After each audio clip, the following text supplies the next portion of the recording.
तो बुलडोज़र यह इंफ्रास्ट्रक्चर को भी दे सकता है और साथ साथ अतिक्रमण को भी हटा सकता है, और मुझे लगता है कि उसका इस्तेमाल बेहतर तरीके से हम लोगों ने करना सिखाया।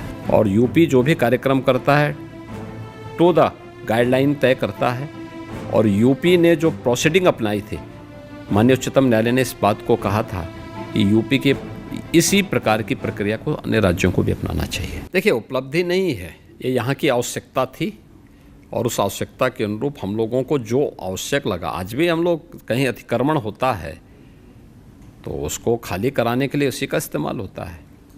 तो बुलडोज़र यह इंफ्रास्ट्रक्चर को भी दे सकता है और साथ साथ अतिक्रमण को भी हटा सकता है, और मुझे लगता है कि उसका इस्तेमाल बेहतर तरीके से हम लोगों ने करना सिखाया। लेकिन सुप्रीम कोर्ट को ये पसंद नहीं आया बुलडोज़र का।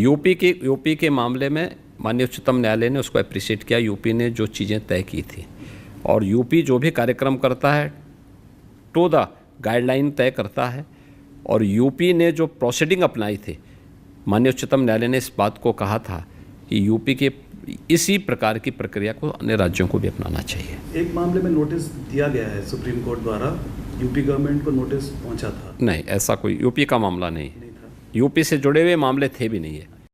ठीक तो बोला है, ठीक बोला है। सड़क चलने के लिए होती है, और जो लोग ये बोल रहे हैं ना, उनको हिंदुओं से अनुशासन सीखना चाहिए।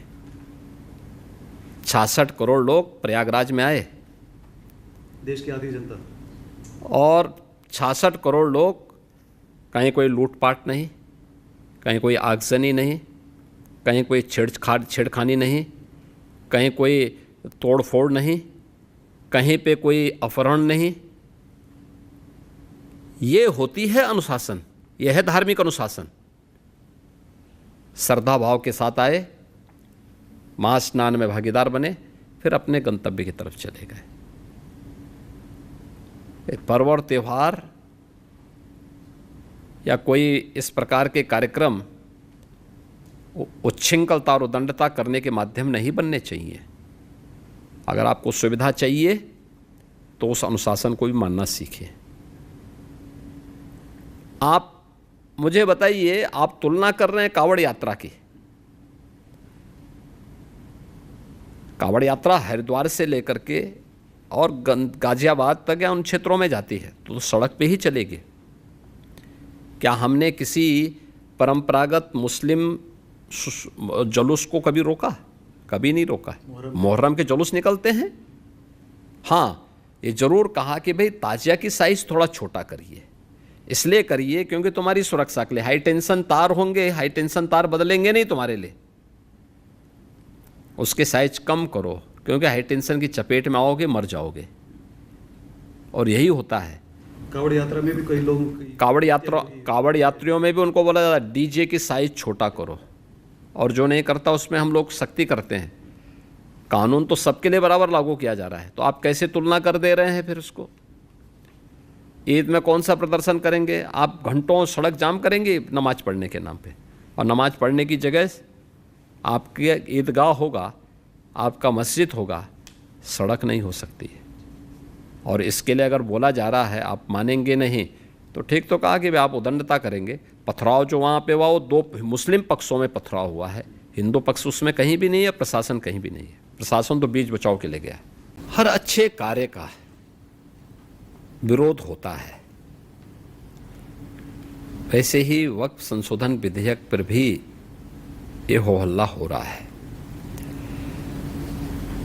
लेकिन मैं कहता हूं जो हो हल्ला कर रहे हैं इनसे पूछना चाहता हूं कि इन्होंने कोई ऐसा काम वक्फ बोर्ड के माध्यम से किया हो जो वेलफेयर का हो। छोड़िए, सब समाज की बात छोड़िए, मुस्लिम समाज का ही कोई कल्याण किया हो उस प्रॉपर्टी का।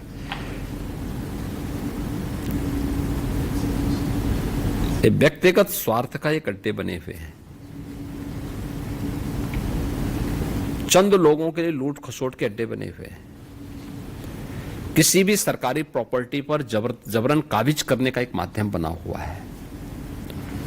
और रिफॉर्म इस समय की मांग है, हर रिफॉर्म का विरोध होता है, लेकिन देश काल और परिस्थिति के अनुसार हमें उस प्रकार के रिफॉर्म के लिए तैयार होना चाहिए। और मुझे लगता है कि इसका लाभ मुस्लिम समाज को भी होगा और जिसके कारण बहुत बार कानून व्यवस्था के संकट खड़ा होता है उससे भी लोगों को मुक्ति मिलेगी।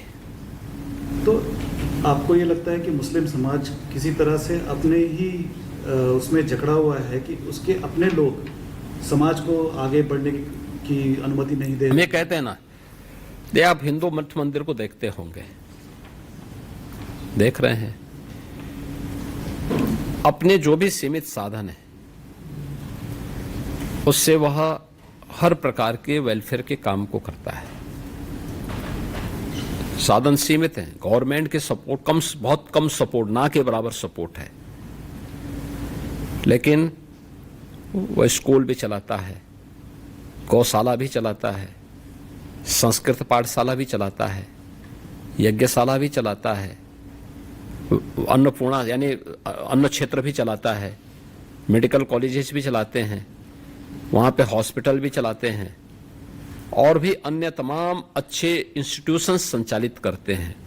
गरीब बच्चों के लिए स्कॉलरशिप देते हैं, उन्हें हर प्रकार की सुविधाएं देते हैं। किसी वक्फ बोर्ड ने कभी ऐसा काम किया है क्या? जबकि हिंदू धर्मस्थलों की तुलना में इनके पास जो प्रॉपर्टी है वो कई गुना ज़्यादा है, कई गुना ज़्यादा है। और जिस प्रॉपर्टी को ये कह देंगे कि वक्फ की प्रॉपर्टी, वो उनकी मान ली जाती थी। ये कहाँ का न्याय है जी? आप जबरन उनको जो है आपने विशेषाधिकार दे दिया उन लोगों को। तो ये प्रिविलेज कंट्रोल होना चाहिए, ये बंद होना चाहिए किसी प्रॉपर्टी पे कब्जा करने की प्रवृत्ति, और हिसाब किताब होना चाहिए, ऑडिट होना चाहिए। उस पैसे का उपयोग कहाँ हुआ है, कितने वेलफेयर के काम हुए हैं। आप छोड़िए और समाज की, मुस्लिम समाज में क्या किया है कुछ करके बताओ ना। अगर उसके लिए कोई रिफॉर्म होता है तो स्वागत होना चाहिए उसके लिए। तो एक कैंपेन होना चाहिए सरकार की तरफ से मुस्लिम समुदाय में, समाज में, कि उनको जागरूक किया जाए कि वक्फ इस तरह का नाजायज फायदा उठा रहे हैं। देखिए, तो उनको भी देखना चाहिए कि उनके नाम पर कौन लूट खसोट कर रहे हैं इस प्रॉपर्टी पे। और मुझे लगता है देखेंगे, गवर्नमेंट तो अवेयरनेस पैदा कर ही रही है और करती भी है। तो बुलडोजर यह इंफ्रास्ट्रक्चर को भी दे सकता है और साथ साथ अतिक्रमण को भी हटा सकता है, और मुझे लगता है कि उसका इस्तेमाल बेहतर तरीके से हम लोगों ने करना सिखाया। और यूपी जो भी कार्यक्रम करता है टू द गाइडलाइन तय करता है, और यूपी ने जो प्रोसीडिंग अपनाई थी, माननीय उच्चतम न्यायालय ने इस बात को कहा था कि यूपी के इसी प्रकार की प्रक्रिया को अन्य राज्यों को भी अपनाना चाहिए।